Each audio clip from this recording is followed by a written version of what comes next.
आप लोगों को बीच फिर एक बार लेकर के आया हूं भौतिक विज्ञान का दीर्घ उत्तरीय प्रश्न, जो कि बिहार बोर्ड में 6 नंबर का पूछा जाता है।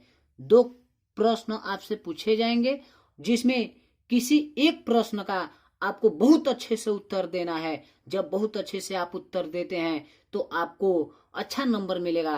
पूरे 6 के 6 नंबर आप पा सकते हैं। जब अच्छा से लिखेंगे, उसके बारे में बताएंगे, तब आपको पूरे 6 के 6 नंबर मिल सकते हैं। आपको नंबर तभी मिलेगा जब अच्छा से उस प्रश्न का उत्तर देंगे, हल करेंगे, तभी मिल सकता है। तो आइए एक बिहार बोर्ड में पूछे जाने वाला 6 नंबर का क्वेश्चन मैं आपको बताता हूँ।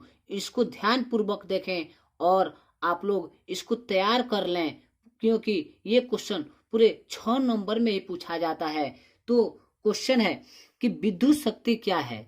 विद्युत शक्ति क्या है, इसकी परिभाषा देना है, तथा हमको कुछ सिद्ध भी करना है कि H बराबर I² RT का उन्निगमन करना है।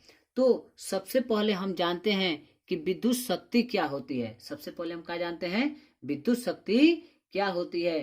तो यानी विद्युत शक्ति किसे कहते हैं, तो यानी किसी परिपथ में जिस दर से, किसी परिपथ में जिस दर से विद्युत ऊर्जा स्थानांतरित होती है, उसे ही हम क्या कहते हैं, उसे विद्युत शक्ति कहते हैं। और इसका एसआई मात्रा क्या होता है, वाट होता है। इसे डब्ल्यू से प्रदर्शित करते हैं। देखिए मैं लिख करके बताता हूं कि किसी विद्युत परिपथ में, यानी किसी विद्युत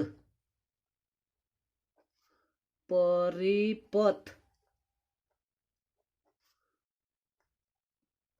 किसी विद्युत परिपथ में जिस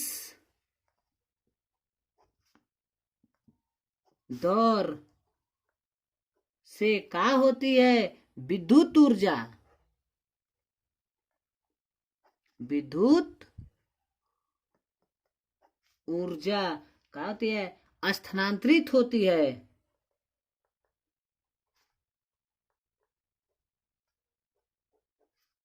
स्थानांतरित होती है, उसे हम क्या कहते हैं, विद्युत शक्ति कहते हैं। उसे हम विद्युत शक्ति कहते हैं। उसे क्या कहा जाता है, विद्युत शक्ति कहते हैं। अब देखिए इसका जो एसआई मात्रक है क्या होता है, इसका जो एसआई मात्रक है वो क्या होता है, वाट। और इसे हम किससे प्रदर्शित करते हैं, डब्लू से क्या करते हैं, प्रदर्शित करते हैं। इसे किससे प्रदर्शित करते हैं, डब्लू से प्रदर्शित करते हैं। अब उसके बाद कहा जाता है कि देखिए विद्युत धारा, उसी में क्वेश्चन और एक पूछ सकता है कि विद्युत धारा के तापीय प्रभाव किसे कहते हैं, जूल के नियम किसे कहते हैं। तो विद्युत धारा के तापीय प्रभाव, तापीय प्रभाव के लिए और जूल ने कुछ नियम आपको क्या किए हैं, दिया, जिसे जिसे जूल के नियम कहते हैं। यानी विद्युत धारा के तापीय प्रभाव के लिए जूल ने कुछ नियम दिया, उसे हम क्या कहते हैं, जूल का नियम कहते हैं। आपसे पूछेगा विद्युत शक्ति क्या है, या जूल का नियम किसे कहते हैं, H बराबर I²RT निगमन कीजिए। या तो विद्युत शक्ति पूछेगा, ना तो जूल का नियम पूछेगा। अब देखिए, तो सबसे पहले हम जानते हैं, यानी अब सिद्ध करते हैं, हमको क्या मिला है, H बराबर I² RT। यही हमको क्या करना है, सिद्ध करना है। यही हमको क्या करना है, सिद्ध करना है। तो सिद्ध करते हैं। सबसे पहले हम क्या लिखेंगे कि चालक में उत्पन्न कोई चालक है, तो यानी चालक जिसमें विद्युत धारा क्या होता है, प्रवाहित होता है। चालक में उत्पन्न होने वाली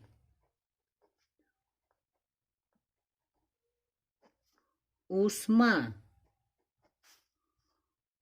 उस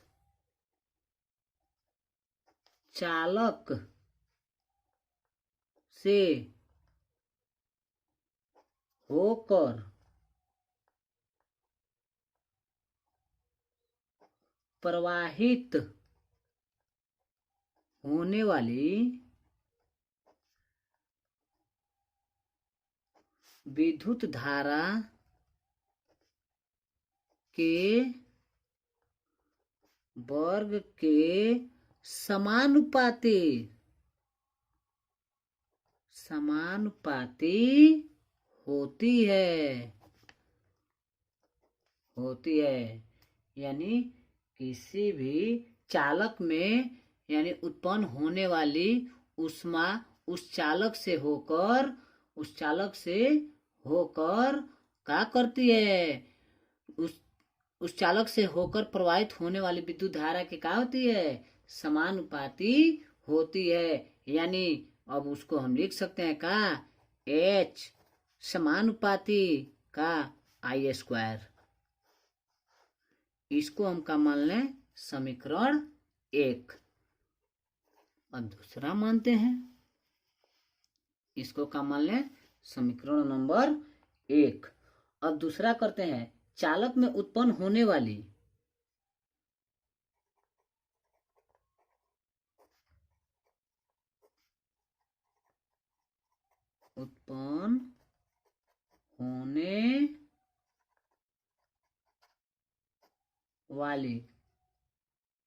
चालक के प्रतिरोध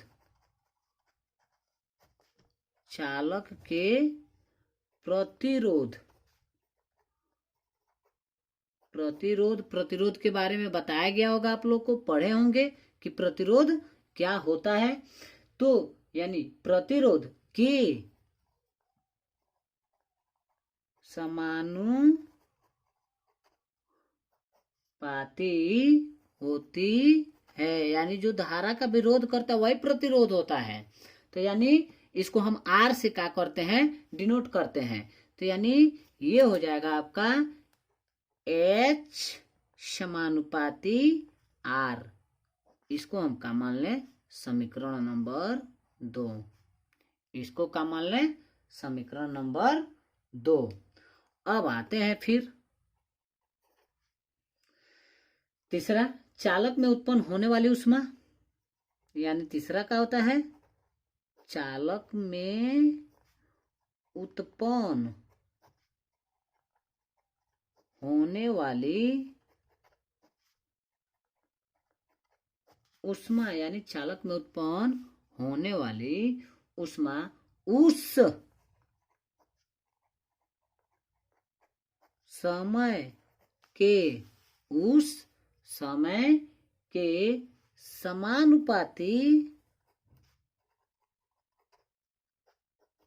समानुपाती होती है जब तक उसका उपयोग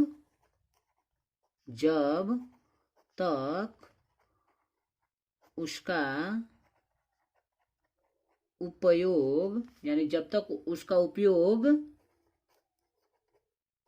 किया जाता है। यानी चालक में उत्पन्न होने वाली ऊष्मा उस समय के समानुपाती होती है जब तक उसका उपयोग किया जाता है। जब तक उसका उपयोग किया जाता है तब तक समानुपाती है, नहीं किया जाता है नहीं है। तो यानी अर्थात ये क्या हो जाएगा, अर्थात यानी H समानुपाती क्या, T। एच समानुपाती टी। ये हमारा क्या हो गया, थर्ड इक्वेशन। यानी अब ले लें समीकरण 1, 2 तथा 3 से। यानी समीकरण 1, 2 तथा 3 से। तो पहला क्या है हमारा, H समानुपाती आई स्क्वायर। दूसरा क्या है, H समानुपाती R। तीसरा क्या है, H समानुपाती ये T। तीनों को क्या करें, जोड़ लें।